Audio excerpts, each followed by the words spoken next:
Hello and welcome to the first episode of our new video series called Real Estate Law Essentials. In this series is dedicated to helping property purchasers, homeowners, and investors better understand their rights and the key legal issues they should know when navigating real estate transaction in Ontario. To start the series, we're joined by Masoud Zangeneh, Barrister and Solicitor and Principal of Zangeneh Law Firm Professional Corporation. Mr. Zangeneh is an experienced Ontario lawyer whose practice focuses on real estate law, corporate and commercial matters, wills and estates, and uncontested family matters. In the first episode,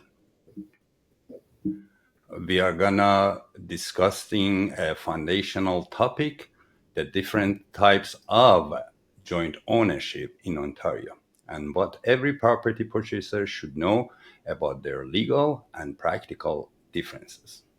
Masoud, thank you for joining us and for helping us launching this educational series aimed at empowering buyers and property owners with valuable legal knowledge.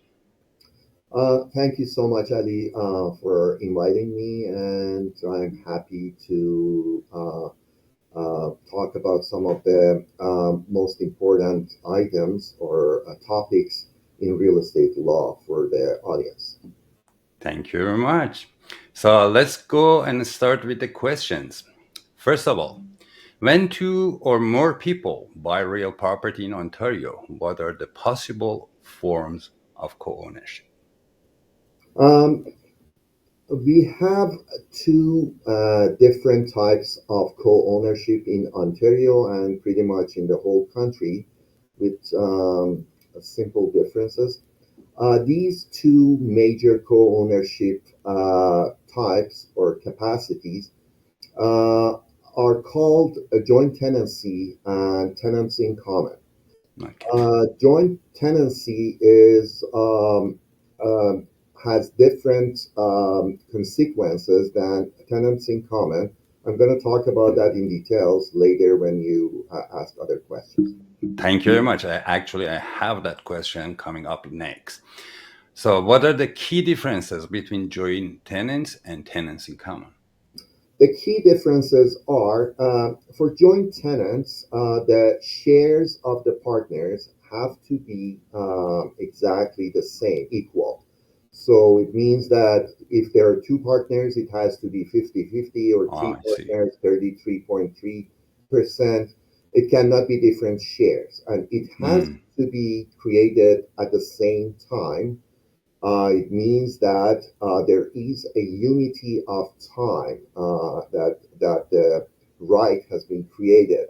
So it cannot be one of the partners join later and has the same right. No, it's not possible. It has to be created at the same time with the equal shares. About tenants in common, you don't need to have equal shares. You can have different shares, and it doesn't matter if they want to be created at the same time or later on. It doesn't matter. So there is no unity of time of creation. On the other hand, joint tenancy has a survivorship right.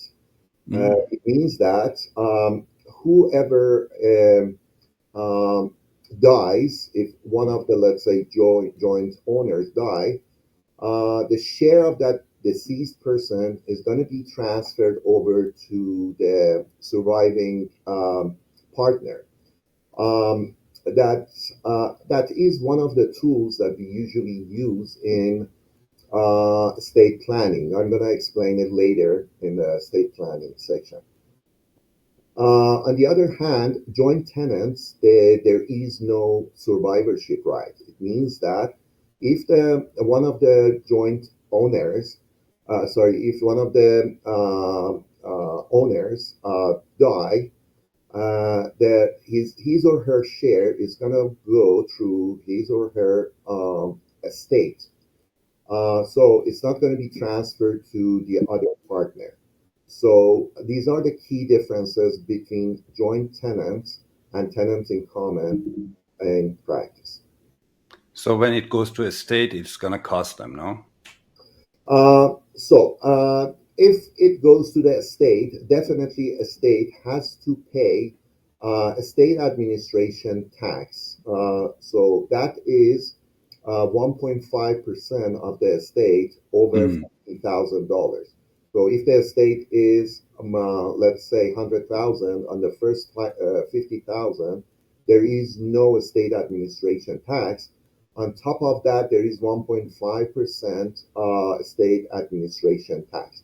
So when the share of the partner goes to the estate, definitely land transfer tax has to be paid on that portion of the share.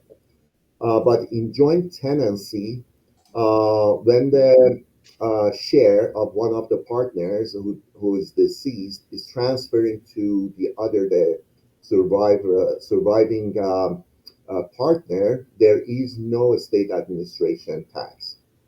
So Okay. this is kind of ways that can save some taxes for the beneficiaries or for the state. Thank you very much. Let's go to the next question. How can joint ownership be used in estate planning?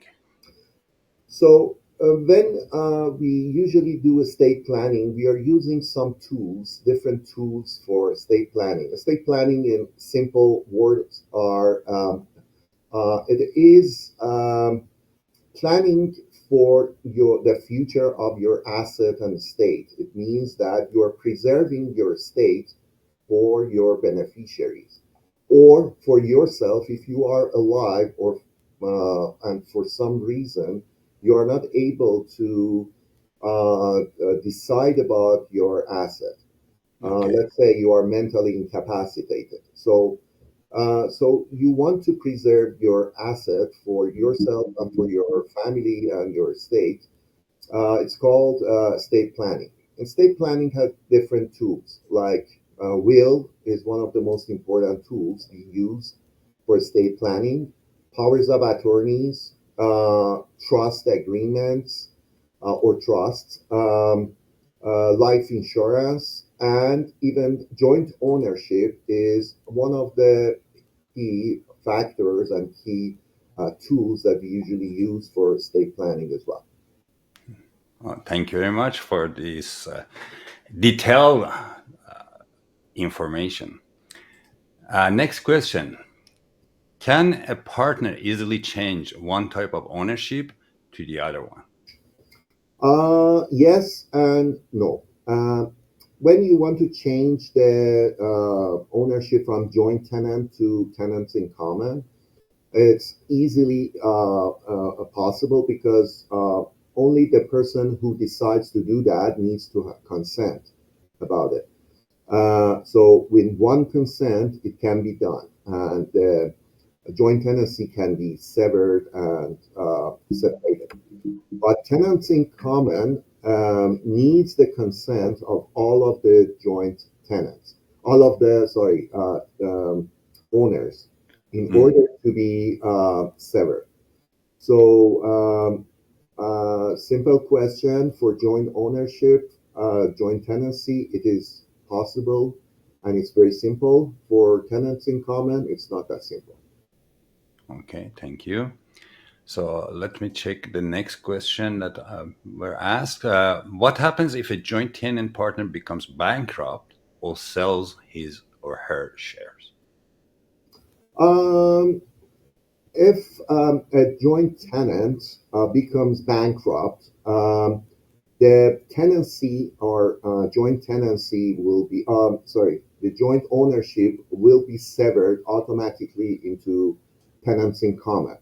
It means that if it is joint tenant, when one of the partners become bankrupt, it becomes tenants in common automatically. Um, Also, if one of the partners sell his or her own share to somebody else. Let's say me and you have a property, joint owning a property, and ownership is joint tenants. So if you sell, you can sell your own share to somebody else, to a third party. Anytime that you sell it, the joint tenancy terminates or severs and it becomes tenants in common. And if something happens to one of the partners, the share of that partner is not going to be transferred to the other one. It's going to go to his or her estate. Okay, thank you. So, and the last question for now is, how do you recommend the spouses, business partners, common law partners, and family members get the title? Um, it is different for everyone. Let's say for spouses, if they don't have or didn't have any previous marriage and previous children, so usually they take the title as joint tenant because they want the other partner to become the whole owner of the property if one of them dies. But for common law partners and business partners, it might not be the case. Or the spouses who had previous marriages and they had children from previous marriages because they want, if something happens to them and they die, they want their share goes to their children, not to their new partner. So any case is different.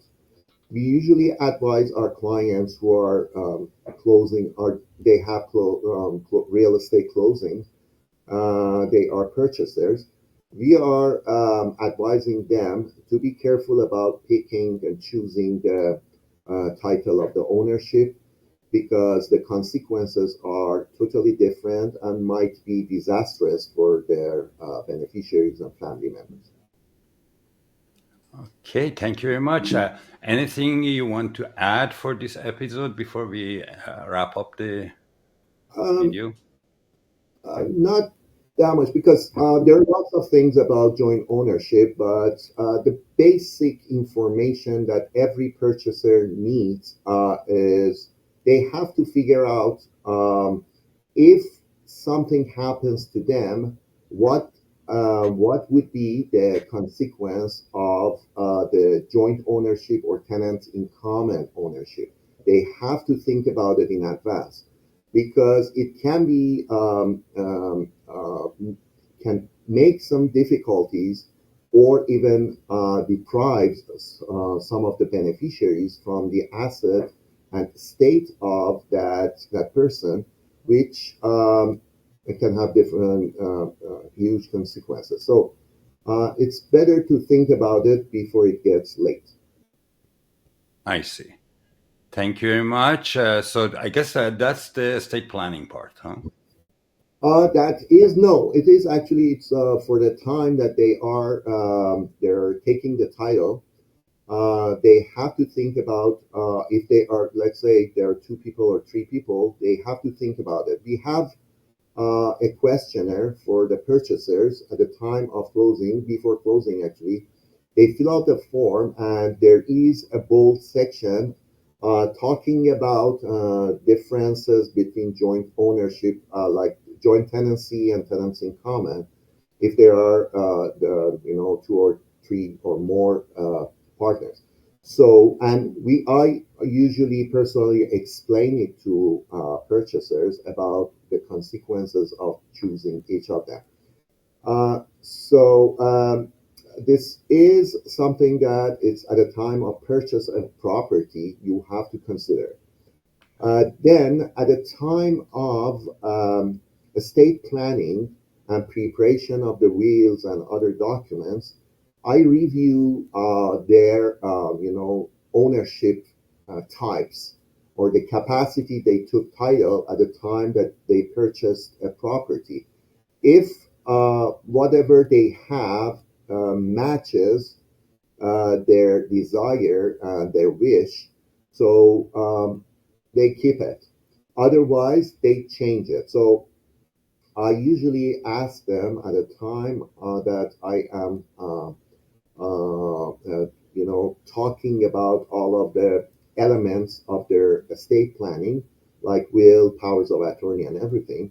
I discuss this matter as well. And if they, because most of the partners, at the time that they purchased the property, they never understood that there are two different types of co-ownership, and they never chose this. By default, some of the lawyers, if they see there are spouses, they register their title as joint tenants, Jointon. which is not good, because if they had previous marriages, they might want to reconsider this. So this is very important. They have to know what they are doing. Yeah. Amazing. Thank you very much, Masoud Jan. Uh, Thank you for watching this first episode of Real Estate Law Essential with Masoud Zangeneh, Barrister and Solicitor at Zangeneh Law Firm Professional Corporation. We hope today's discussion on the types of joint ownership in Ontario has helped clarify the key legal differences between joint tenancy and tenancy in common. If you have any questions, let me put the barcode there. If you have any question about this topic or any other matter related to real estate law, you can reach us any way you think that it is good, and you can use that logo there. Reach us using our new WhatsApp group with the same name. Link is there at the At top. the other Oh, side. that side, the other side. Okay, so until next episode, that we are gonna cover another important legal session. And thank you very much. And I'm Ali Bolourchi, and this has been Real Estate Law Essential. See you next time. Thank you. Thank you.